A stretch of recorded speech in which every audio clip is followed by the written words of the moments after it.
كارت زي ده مع كل اوردر انتي بتطلبيه وبيقولولك سكراتش فور كود، خربشي الكود. وبعدين اول حاجة بتعمليها بتنزلي الاب بتاع تيمو وبتكتبي الكود في السيرش، وبعدين بيوصلك الايتم بتاعك فري، بيدوكي حاجة واحدة فري على الكارت ده. انا خربشت الكارت وعملت كل اللي هما بيقولوا عليه ومفيش اي حاجة وصلتني يا جماعة.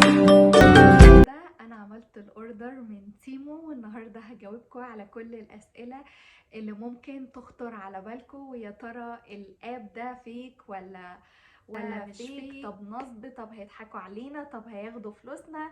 طب الحاجه بتوصل كامله ولا مش كامله؟ طب الهديه بتيجي ولا ما بتجيش؟ كل حاجه هقول لكم عليها بالتفصيل الممل.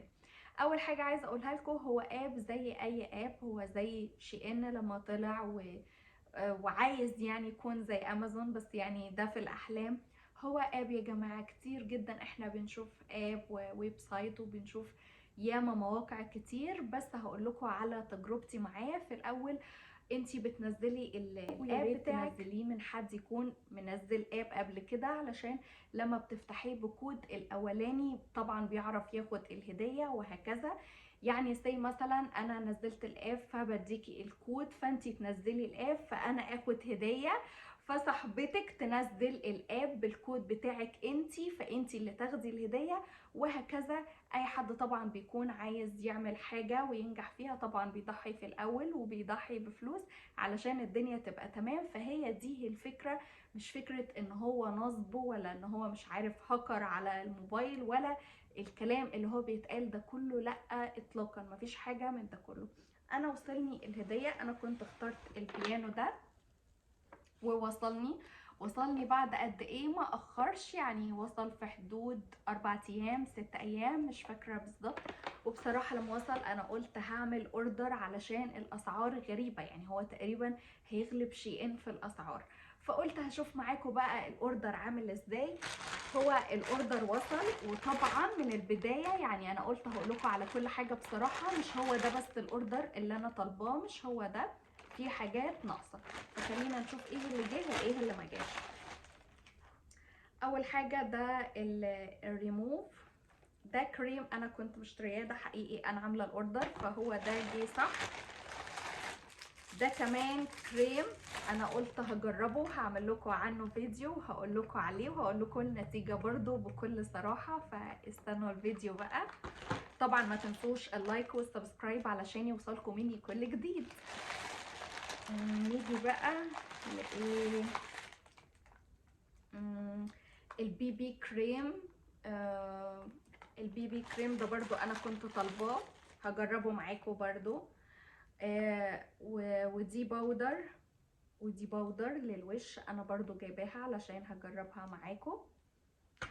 كل ده يعني انا حقيقي كنت طالباه، يعني مفيش غلط في الاوردر ولا حاجه لحد دلوقتي خلاص. وده لوز باودر برضو انا كنت طالباه.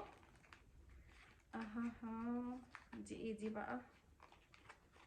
دي الماسكارا برضو كنت طالباها، نفتحها بعدين. وده بتاع الحواجب برضو كنت طالباه. هو كده الاوردر خلص. انا ليا عندهم 4 ايتم يا جماعه، انا المفروض ليا 4 حاجات تاني مشترياهم. لبس بقى قلت هجرب اللبس عامل ازاي، كان منهم حاجه لبس وكان منهم حاجه استخدمها في المطبخ، لان الاسعار اغرتني بصراحه.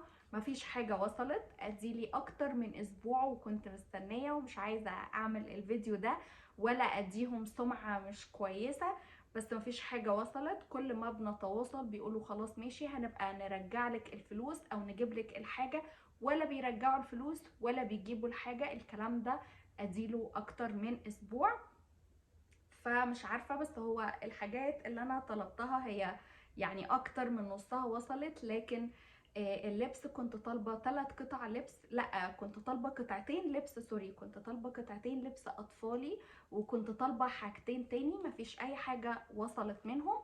وطبعا تواصلت مع فريق الدعم ومفيش حد يعني بينجز معايا، اللي هو خلاص ماشي هنبقى نبعت لك الفلوس، هنبعت لك الفلوس ومش بتتبعت. او في مسج تاني يقولوا لي طب خلاص ماشي هنبعت لك الحاجه ويعتذروا طبعا ان ده غلط. بس انا عايزه اطمنكم ان الاب يعني مش وحش قوي ومش حلو قوي، يعني لحد ما حاجه كويسه. نسيت اقول لكم ان انا كمان كنت جايبه منهم الخواتم دي من على الاب اللي نزله جوزي، لان انا خليت جوزي ينزله. كنت طالبه منهم الخواتم دي وهي ككواليتي حلوه مش وحشه اهو، واشكالهم جميله. فهي زي ما قلت لكم كواليتي حلوه مش وحشه تمشي الحال. جميله على فكره، انا معجبه بشكلهم. وكسعر يعني يا بلاش، دي تقريبا كان ب$1 بس.